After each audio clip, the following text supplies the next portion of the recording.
మనం ముందుకేస్తున్నప్పుడు ఎన్నో ఆటంకాలు ఎదురవుతూ ఉంటాయి. ప్రార్థన చేసుకోవాలని అడుగులు మనం ముందుకేస్తున్నప్పుడు ఆ అడుగులు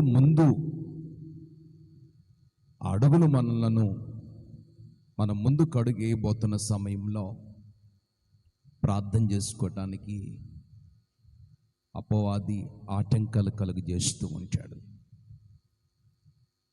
దైవికంగా ఎదగాలని, ఆత్మ సంబంధముగా మనం బలపరచబడాలని మనస్సును కట్టుకొని నడుమును బిగించి ఒక అడుగు ముందుకు వేస్తున్న సమయంలో అపవాది ఎన్నో ఆటంకాలు కలుగజేసి మన అడుగులను ముందుకు వేయనీయకుండా మనలను అక్కడే ఆటంకపరుస్తూ ఉంటాడు.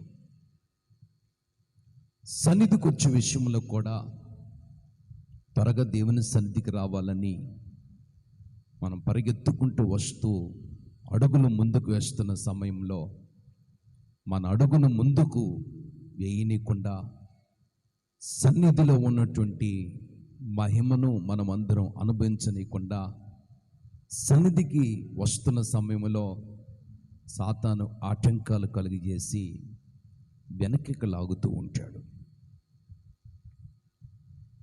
దైవికంగా మనం ఆత్మ సంబంధముగా ముందుకు వెళ్ళలేని పరిస్థితులు, అటు శరీర సంబంధమైనటువంటి ఆశీర్వాదాలు కూడా పొందుకోలేని పరిస్థితులు, రెండు విధాలుగా మనం ఆత్మ సంబంధముగా నష్టపోతూ ఉన్నాం.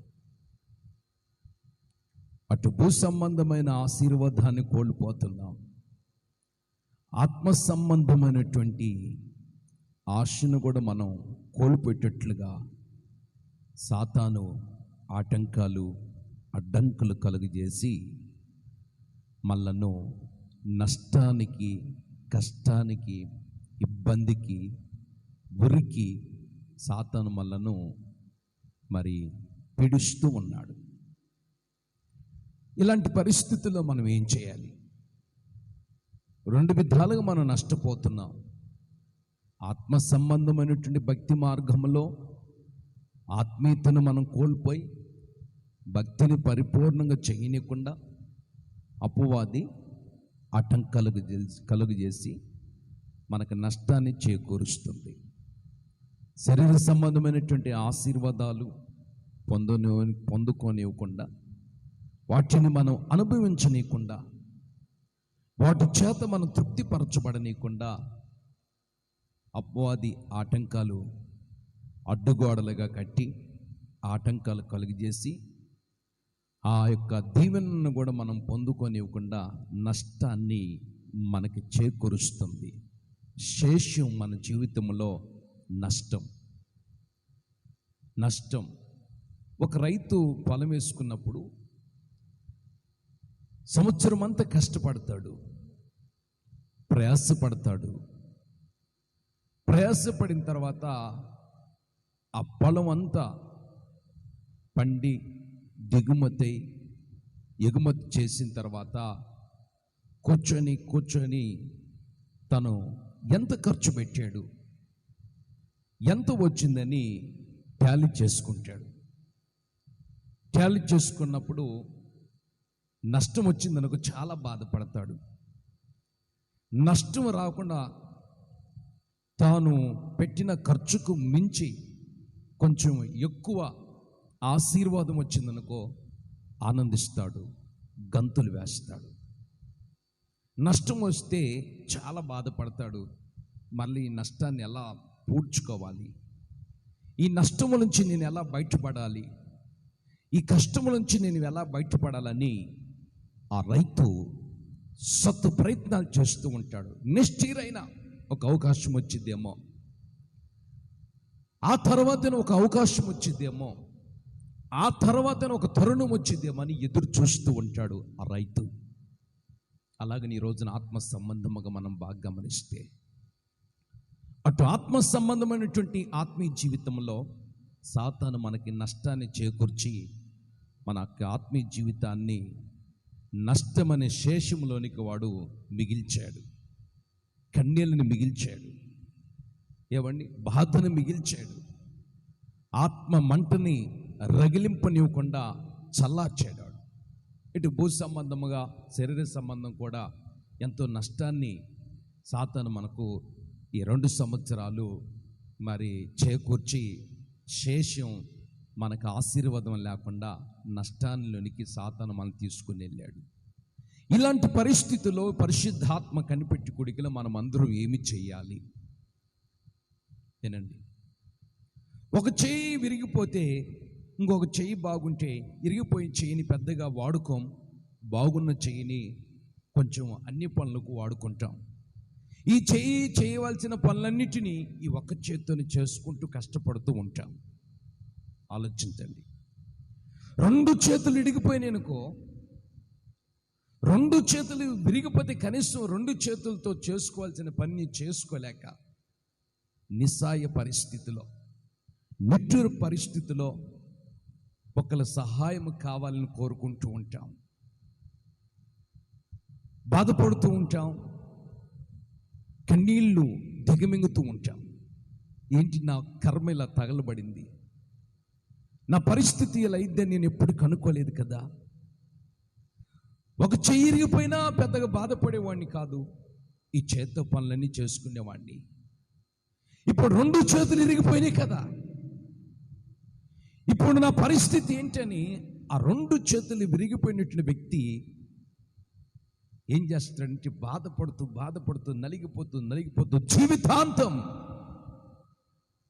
అతనికి ఏమండి దుఃఖము తప్పితే మిగిలేది ఏమి లేదండి, బాధ తప్పితే మిగిలేది ఏమి లేదండి. అయితే ఈ రాత్రి వినండి, ఈ రాత్రి ప్రభు ఒక్కసారి నిన్ను దర్శించబోతున్నాడు. దేవునికి స్తోత్రం. ఆత్మ సంబంధమైనటువంటి నువ్వు నష్టాల నుంచి బయటకు రావాలని, శరీర సంబంధమైనటువంటి నష్టాల నుంచి నువ్వు బయటకు రావాలని ఈ రాత్రి పరిశుద్ధాత్మ దేవుడు నిన్ను పురికొల్పబోతున్నాడు. ఆమెన్. నిన్ను రేపబోతున్నాడు. ఆమెన్. హల్లెలూయా. నిన్ను రేపబోతున్నాడు, పురికొల్పబోతున్నాడు. బాగా గమనించండి. రాత్రి మీరు ఒకసారి బైబిల్లో ఒక వ్యక్తి ఉన్నాడండి. ఆ వ్యక్తికి దేవుని యొక్క ప్రత్యక్షత బయలుపరచబడింది. దేవుడు ఆ వ్యక్తికి ప్రత్యక్షమయ్యాడు. ప్రత్యక్షపరచబడటం, ప్రత్యక్షమవటం అంటే కనిపించాడని అర్థం. దేవుడు ఆ వ్యక్తికి కనిపించాడు. దేవుడు కనిపించి ఆ వ్యక్తితో మాట్లాడుతున్నాడు. ఏమని మాట్లాడుతున్నాడు అని మనం బాగా తేరి చూస్తే జకర్యా గ్రంథం, మీ బైబిల్లో ఉన్నవారు బైబిల్ ఓపెన్ చేయండి.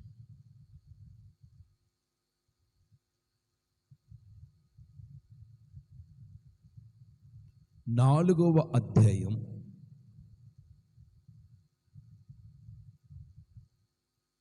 6వ వచనం 7వ వచనం నుంచి ప్రారంభించండి.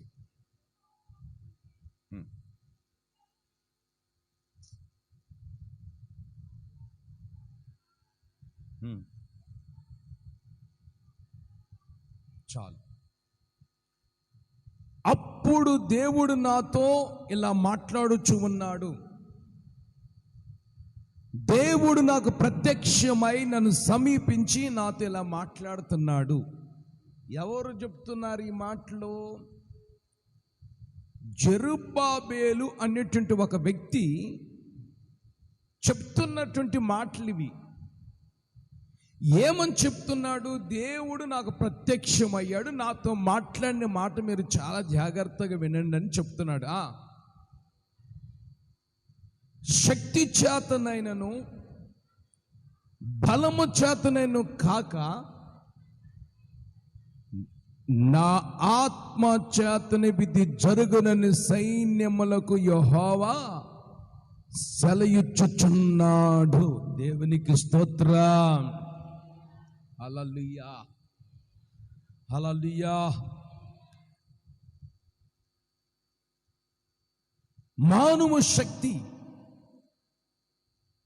మానవ బలం, ఎన్నో సందర్భాల్లో మన శక్తిని, మన బలాన్ని మనం వాడామండి. మన శక్తిని, మన బలాన్ని వాడినా కానీ అపవాదిని మనం ఓడించలేకపోయాం. ఏనండి, అపవాదిని మనం జయించలేకపోయాం. మనం ఒక అడుగు ముందుకేస్తున్న సమయంలో మన అడుగును ముందుకు వెయ్యనీయకుండా అపవాది ఆటంకాలు, అడ్డంకులు కలుగు చేశాడు. వాడు మనకి అడ్డంకులు, ఆటంకాలు కలుగు చేసినప్పుడు మన శక్తినంతా కూడబెట్టాం, మన బలమంతా కూడబెట్టుకుని మన శక్తిని, మన బలాన్ని కూడబెట్టుకొని అపవాదిని జయించటానికి, అపవాదిని ఓడించటానికి ఒక అడుగు మనం ప్రభువులో ముందుకు వేయటానికి మనం ఎంతగానో కష్టపడ్డాము, శ్రమపడ్డాము. కానీ మన శక్తి, మన బలమంతా కూడా నిష్ఫలమైపోయింది. ఆమేన్, ఆమేన్, హల్లెలూయా. మానవ శక్తి, మానవ బలం అపవాదిని జయించలేదు. ఏంటంటే బాగా అర్థం చేసుకోండి, మానవ శక్తి, మానవుని బలం, మానవుని ఆలోచనలు, మానవుని తలంపులు అపవాదిని జయించలేవు. ఎందుకంటే మన శక్తి, మన బలము దేనికి పనికిరాదు అపవాది ముందు. అయితే ఇక్కడ దేవుడు అంటున్నాడు, జెరుబ్బాబెలు, నువ్వు నా సన్నిధిలో నా కార్యాలు అనుభవించాలని, శరీర సంబంధమైన ఆశీర్వాదాలు పొందాలని, భూ సంబంధమైన దీవెనలను పొందాలని, ఆత్మ సంబంధముగా ఆత్మీయంగా నువ్వు ముందుకు ఒక అడుగు వేయబోతున్న సమయంలో నీ శక్తి అంతా, నీ బలమంతా కూడగట్టి నువ్వు ఎన్నో సందర్భాలలో అడుగులు వేస్తున్న సమయంలో నీ శక్తి ద్వారా, నీ బలము ద్వారా నువ్వు జయం పొందలేకపోయావు. అపవాది నిన్ను ఆటంకపరిచింది. ఆమేన్.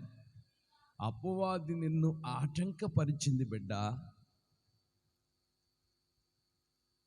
అపవాది నిన్ను ఆటంకపరిచింది. అయితే నీ శక్తి చేత కాక, నీ బలము చేత కాక, ఈ రోజున ఆత్మ చేత నీ జీవితంలో నేను కార్యాన్ని జరిగించబోతున్నాను. చప్పట్లు కొట్టి ప్రభు నామాన్ని మహింపరచండి. దేవునికి స్తుతి కలుగునుగాక. హల్లెలూయా. నా ఆత్మచేతి కార్యం జరగబోతుంది. జెరుబ్బాబెలు అపవాదిని ఆటంకపరిచాడు. జెరుబ్బాబెలు, నువ్వు ఒక అడుగు ముందుకేస్తున్నప్పుడు నీ అడుగును ముందుకు వెయ్యనీయకుండా, నా సన్నిధిలో నిన్ను వెదగనీయకుండా, నా సన్నిధి ద్వారా కలిగే ఈవులను పొందుకోనివ్వకుండా, నా సన్నిధి ద్వారా కలిగే క్షేమాన్ని నువ్వు పొందుకోనివ్వకుండా ఎన్నో సందర్భాలలో అపవాది నిన్ను ఆటంకపరిచాడు. ప్రార్థన చేసుకోవాలని ఆలోచనతో అడుగులు వేస్తున్నప్పుడు ప్రార్థన చేసుకోనివ్వకుండా అపవాది ఆటంకపరిచాడు.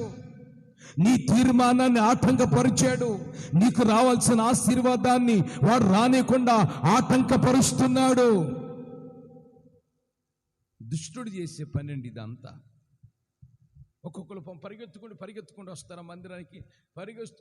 వస్తున్న సమయంలోనే ఏదో ఒక ఫోన్ చేసి, ఇదిగో ఇలా ఇక్కడ ఇలా జరిగింది, అక్కడ ఇలా జరిగింది అనగానే పాపం ఇంకా సన్నిధికి రాకుండా వాళ్ళు వెనక్కి వెళ్ళిపోతూ ఉంటారండి. ఆలోచించనండి. ఈరోజు ఒక చిన్న విషయం నేను మీతో చెప్పాలని నేను మనసులో, ఎందుకు ప్రభు నన్ను ప్రేరేపిస్తున్నాడండి. ఉదయ కాలం నుంచి నేను ఉపవాస ప్రార్థన చేసుకోవాలని ఉదయం కాంచి నేను సిద్ధపడుతూనే ఉన్నా. కనీసం ప్రభు సన్నిధిలో ఒక 2-3 గంటలైనా గడపాలని ఆశించా. ఆత్మీయంగా నేను ఒక మెట్టు ఎక్కాలని, అడుగులు ముందుకు వేయాలని నేను సిద్ధపడుతూనే ఉన్నా. ఇక స్నానానికి వెళ్తున్న సమయంలో వినండి, స్నానం చేసి ఇక బైబిల్ పట్టుకొని మోకరించి ప్రార్థన చేసుకోవాలి. కనీసం 1 గంట అయినా, 2 గంటలైనా, 3 గంటలైనా ప్రభు సన్నిధిలో ఉపవసించి ప్రార్థన చేసుకోవాలని నా శక్తి అంతా కూడబెట్టుకున్నాను, నా బలమంతా కూడబెట్టుకున్నా ప్రార్థన చేసుకోవాలని. ఎప్పుడైతే నేను స్నానం చేసుకోవటానికి రెడీ అయిపోయి బట్టలు బాత్రూంలో పెట్టుకోనికి సిద్ధపడుతున్న సమయంలో అపవాది బాగా ఎంత టాలెంట్ కలిగినాడంటే అంత టాలెంట్ కలిగినాడు. ఒక వ్యక్తిని పంపించాడు, నాకు తెలియదండి, ఒక వ్యక్తిని పంపించాడు. ఆ వ్యక్తి వచ్చి మందిరం ఎదురుగా నుంచున్నాడు. పాస్టర్ గారు, ఆ వైర్ దిగింది అన్నారుగా, కొంచెం నిత్యం తీసుకురండి, ఆ చెట్లు నరకాలి అన్నాడు. ఇక అయిపోయింది నా పని. ఇక ఉపవాస ప్రార్థన లేదు, దేవుని సన్నిధిలో కూర్చునే విధానం లేదు. ఇంచుమించు అక్కడే నాకు 1 గంట దాకా టైం అంతా వేస్ట్ అయిపోయింది. ఇక ఆలోచించండి, మీరు బాగా గమనించండి. ఎందుకంటే ఆత్మీయంగా అనుభవాలతో ఈ మాటలు నేను చెప్తున్నా. ఎప్పుడు రాకూడదు, ఉదయం రావచ్చు, లేకపోతే సాయంత్రం రావచ్చు, లేదు రేపు రావచ్చు, లేకపోతే ఎల్లుండి రావచ్చు. అపవాది ఏదో ఒక రూపంలో మన యొక్క ఆత్మీయ స్థితిని మనం ముందుకు ఒక అడుగు వేస్తున్న సమయంలో అడుగులు వేయనీయకుండా వాడు ఆటంకపరుస్తూ ఉంటాడు, వాడు అడ్డదారులు కలుగు చేస్తూ ఉంటాడు, ఆటంకాలు పుట్టిస్తూ ఉంటాడు. ప్రతి దానికి ఏదో ఒక ఆటంకం. పిల్లల ద్వారా ఆటంకాలు రావచ్చు, భర్త ద్వారా ఆటంకాలు రావచ్చు, ఉద్యోగస్తుల ద్వారా ఆటంకాలు రావచ్చు, మనుషుల ద్వారా ఆటంకాలు రావచ్చు, రోగాల ద్వారా ఆటంకాలు రావచ్చు, సమస్యల ద్వారా ఆటంకాలు రావచ్చు. యేసుక్రీస్తు ఒక సందర్భంలో పిల్లలందరిని యేసుక్రీస్తు దగ్గర తీసుకుని వచ్చారు. తల్లిదండ్రుల ఆడవాళ్ళందరూ, స్త్రీలందరూ యేసయ్య దగ్గర పిల్లల్ని, చిన్న చిన్న పిల్లల్ని ఎత్తుకొని వచ్చారండి. శిష్యులు అన్నారు, మీ చిన్నపిల్లల్ని ఎందుకు ఎత్తుకొని వచ్చారు యేసయ్య దగ్గరికి? వీళ్ళందరూ ఒకటే మీద ఇంక కేకలుగా అరుస్తున్నారు, కేకలేస్తున్నారు. ఏంటి ఇదంతా అల్లరేంటి? ఈ పిల్లల్ని మీరు తీసుకొని వచ్చారా? మర్యాద చెప్తున్నాం, ఈ పిల్లల మళ్ళీ మీ ఇళ్ళకి తీసుకెళ్ళండి. ఇక్కడ ఉంచారా? మేము ఒప్పుకోమని 12 మంది శిష్యులు అంటే యేసుక్రీస్తు అని తెలుసా, నా శిష్యులారా, చిన్న బిడ్డలను ఆటంకపరచుకుడే ఇలాంటి వారిదే దేవుని రాజ్యం. చప్పట్లు కొట్టండి, దేవునికి స్తుతి కలుగునుగాక.